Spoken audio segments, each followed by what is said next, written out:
આજે 14 એપ્રિલ 2026ના રોજ અમરેલી શહેરના હીરકબાગ વિસ્તારમાં આવેલા ફાયર સ્ટેશન ખાતે રાષ્ટ્રીય અગ્નિશમન સેવા દિવસની ઉજવણી કરાઈ હતી.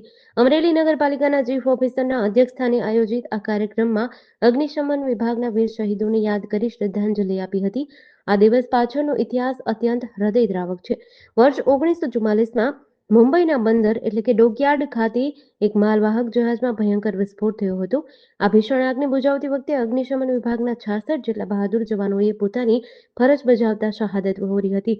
આ વીર જવાનોના બલિદાનની યાદમાં દર વર્ષે 14 એપ્રિલે સમગ્ર દેશમાં અગ્નિશમન દિવસ તરીકે ઉજવાય છે. કાર્યક્રમ દરમિયાન ફાયર અધિકારીએ જણાવ્યું કે સામાન્ય જનતામાં આ દિવસના મહત્વ અંગે ઓછી જાણકારી હોય છે. વાસ્તવમાં આ કોઈ આનંદનો ઉત્સવ નથી, પરંતુ એક ભયાનક દુર્ઘટનામાં જીવ ગુમાવનારા શહીદોના આત્માની શાંતિ માટેનો પ્રાર્થના અને શ્રદ્ધાંજલિનો કાર્યક્રમ છે.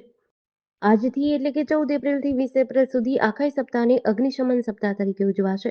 સરકાર દ્વારા આ વર્ષ માટે સુરક્ષિત શાળા, સુરક્ષિત હોસ્પિટલ અને અગ્નિ સુરક્ષા પ્રત્યે જાગૃત સમાજ આગ નિવારણ માટે સાથે મળીને એવો ખાસ વિષય નક્કી કર્યો છે. આ થીમ આધારિત આગામી દિવસોમાં સમગ્ર અમરેલી જિલ્લામાં જનજાગૃતિ લાવવા માટે વિવિધ કાર્યક્રમો યોજાશે.